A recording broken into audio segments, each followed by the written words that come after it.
I was down and out and feeling so low. You took my hand and eased my mind, digging my face in this cold hands of mine. Heaven knows how I'm bitter, 'cause this angel has flown away from me. And anytime you feel the pain, hey Jude. Mga iba sa kanila na student ang entry, and alam naman natin as student, hindi nila maiwasan na ma-compare yung buhay nila from Dubai, Singapore, Taiwan, na doon daw mas masaya, mas nakakaipon sila. Simpleng pagtatanong ng kamusta ka, naniniwala ako na malaking bagay yon para sa tao na yon. Sa mga taong nakaka-survive dito sa Canada, it's a big thing din na makapag-encourage ka ng mga taong alam mong nadadown dito sa Canada. Reality assessment and a lot of research bago talaga tayo gumawa ng hakbang kung mangingibang bansa tayo.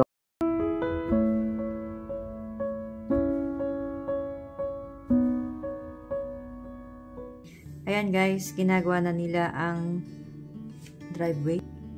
So, ito yung katabi namin.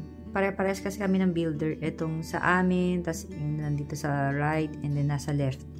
So, same kami ng mga builders. Sabay-sabay din kami halos natapos. Nauna lang itong katabi namin, then kami after 2 weeks, and then after a month, ito namang katabi namin. Yan. Pero nauna sa kanilang gagawin. Siguro pa ganun. So, ayan.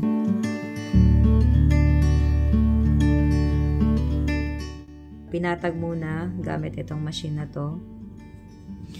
Tapos, nilagyan ng bato. So, ayan, ito na pala siya.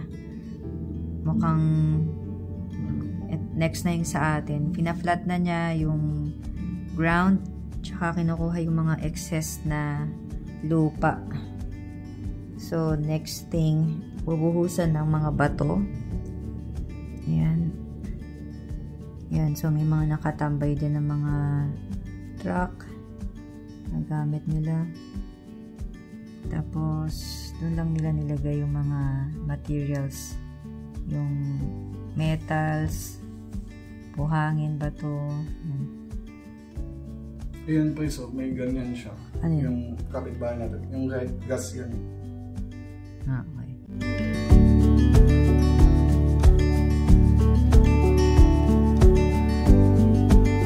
Baka one day lang nila matapos to, no? Dahil.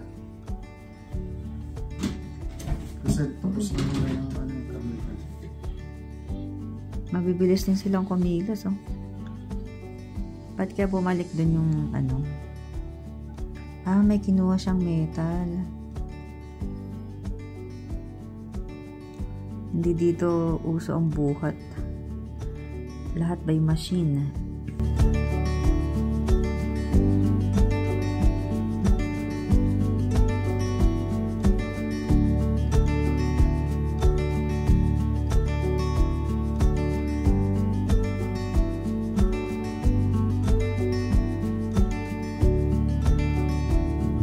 Lang din nila kumilos.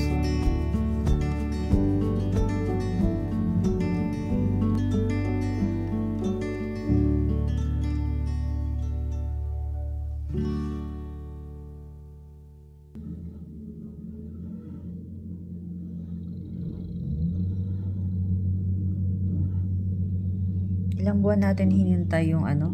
April 24 tayo lumipat. May June. Almost 2 months. Then, tsaka lang nila sisementohan yung driveway. Kasi, inintay nila talaga na mag-summer, mag-settle yung ground. Kasi malambot to nung nag-uulan, nung mga May. Tapos, nag-snow pa ng konti nun. So, dahil dapat sa... pala tinanggal ko yung ano. Ay, tinabi niya ba? Oo, ayun yung dalawang sasakyan na nila. Hindi, yung kapitbahay natin. Yung basura natin, tinabi nila. Oo. Kasi yung sa kabila, tinabi din nila. Ilipat din ng katabi namin dito, yung dalawang sasakyan nila doon. Tinanggal nila.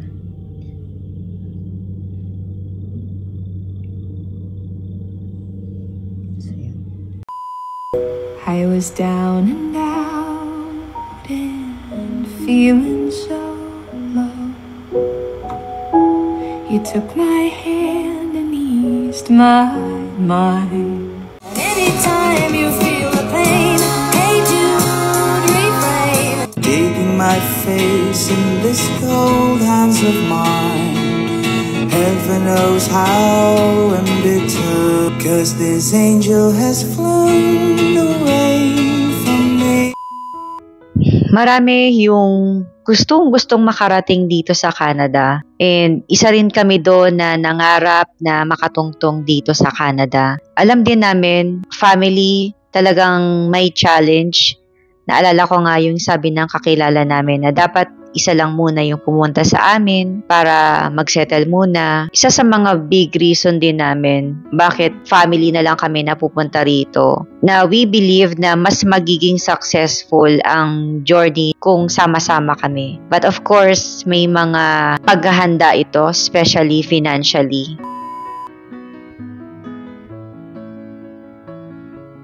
May mga iba sa kanila na student ang entry.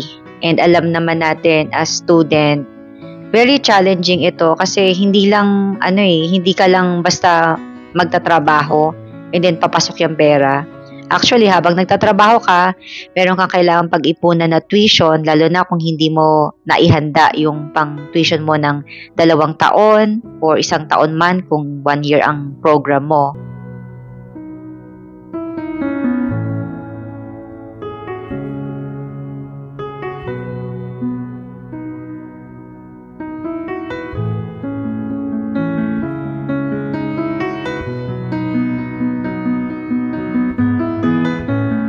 So, wala kang choice kundi magtrabaho habang nag-aaral. Which is for me, isa rin yun sa culprit na nagpupush sa mga tao dito na bumigay dahil sa hirap. Kasi, imagine natin, mag-aaral ka and then pagkatapos mong mag-aral, hindi naman yung tapos na eh. May mga exams pa yan na paghahandaan, may mga homeworks na dapat tapusin, na may mga deadline, research, and so on. Kumbaga, yung oras mo, yung katawan mo, yung energy mo, kumbaga pinagkakasya mo lang. And hindi ko rin talaga masisi yung mga nasa ganyang estado na bumigay. Kasi ako personally, hindi ko rin kayang i-push physically yung sarili ko dahil meron din akong vertigo. Nangyari na sa akin before yan, nung college, na wala nang pahinga dahil sa paghahanda sa exam. So anyway, kanya-kanya rin tayo ng pag-i-estimate sa health natin.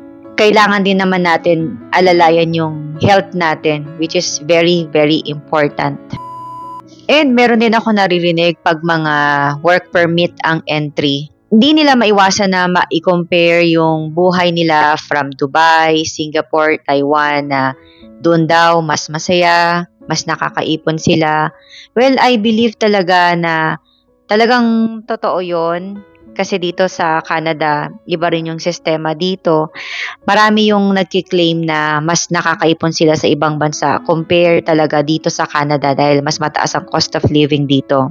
But for a long term, lalo na kung para sa family, hoping kayo na dito mag-settle, may possibility na maisama ang family at talagang buong pamilya kayo na makakapag-settle dito sa Canada. And maganda ang Canada para sa pamilya. Free education, merong healthcare. Yes, we know, may tax. Talagang may tax na nagpopondo sa mga public services na ito. Nandun na tayo. But basically, walang keme-keme, pwede mong ma-access ang mga public services na to, ang mga government services na ito. Kami rin as a family, isa rin yun sa naging major reason namin na magpunta dito sa Canada. And talagang naramdaman din namin yung luwag nung nawala na yung mga binabayaran namin na tuition, lalo na kung hindi lang po isang anak ninyo. So malaking tulong din na wala ka talagang binabayaran na tuition para sa mga anak mo. And sa amin po, sa healthcare, although may mga waiting times, may pila. So far naman, hindi naman kami nagko-complain sa anuman ang na-experience namin. And every 6 months sa amin, may kailangang ipa laboratorio and lahat yon wala kaming pinoproblema. We just need to show up. Wala ka nang iintindihin sa pagpapacheck up, sa mga consultation ng doctors, and even yung setup na merong private insurance na sumasagot even sa mga gamot mo sa pharmacy. Yun, malaking tulong din talaga para sa amin. So, basically po, kung ang aim ninyo is for long term, for settlement sa isang bansa and kasama ang family, okay sa Canada para sa akin. Okay sa Canada. Ngayon nga lang, kung pupunta po as temporary resident, 1 year, 2 years, 3 years, even 4 years to 5 years, nasa adjustment period pa talaga tayo. And you would want na mag-upgrade din eventually. Kasi kung minimum wage tayo, tapos tumataas din ng cost of living, maganda na makapag-upgrade tayo para tumaas yung ating income. Winter blues, madilim, may mga provinces, bihira ang araw, walang tao sa paligid, malamig. So, yung mga galing sa mga vibrant countries na pwede kang tumambay sa labas, may mga kaibigan ka na pwedeng mong matambayan.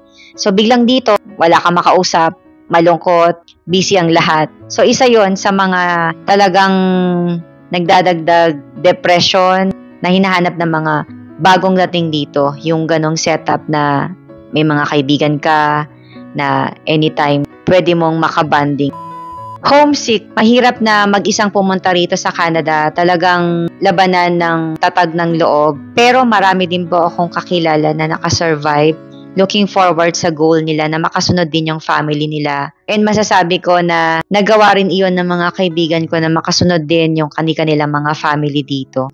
And talaga mahirap pagka nag-iisa, pero isipin nyo na lang talaga na hindi naman forever na mag-iisa kayo. One day, magkakasama-sama din kayo dito sa Canada. Talagang mahirap. So, you really need to pray and video call as much as you can. Kasi may mga panahon, may mga araw, taon na dapat nating pagdaanan para sa ating ultimate goal for our families. So, sometimes it's a big help and big encouragement din na kung meron kang office mate or kasama sa school na alam mong malungkot, nag-iisa, simpleng pagtatanong ng kamusta ka, naniniwala ako na malaking bagay yon para sa tao na yon. Sa mga taong nakaka-survive dito sa Canada, it's a big thing din na makapag-encourage ka ng mga taong alam mong nadadown dito sa Canada. Why not to be a blessing? Napakagandang bagay na magiging blessing ka para sa buhay ng ibang tao.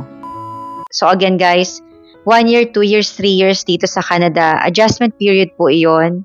And wag nating maging basihan na yun ang magiging buhay natin. We'll never know after 1 year, 2 years ano yung magiging sitwasyon natin. At least we tried our best. At kung maging permanent resident po kayo, makatapos kayo sa pagiging student, mag-iiba po yung sitwasyon ninyo dahil sa hindi nyo na kailangan mag-ipon ng pang tuition fee, hindi na rin restricted ang inyong working hours. There will be a big change talaga once na matapos ka sa pagiging student. And kahit saang bansa talaga, pagka bago lang tayo, there will be adjustment. And bago talaga tayo mag-ibang bansa, kailangan na alamin natin yung mga pros and cons based sa ating personal background, sa ating sarili talaga. Kasi it's not always a good idea na i-compare yung experience ng ibang tao sa'yo. So, reality assessment and a lot of research bago talaga tayo gumawa ng hakbang kung mangingibang bansa tayo. So, ayun guys, I hope for the best for all of you. Thank you for watching this video. Take care. I'll see you again. Bye for now.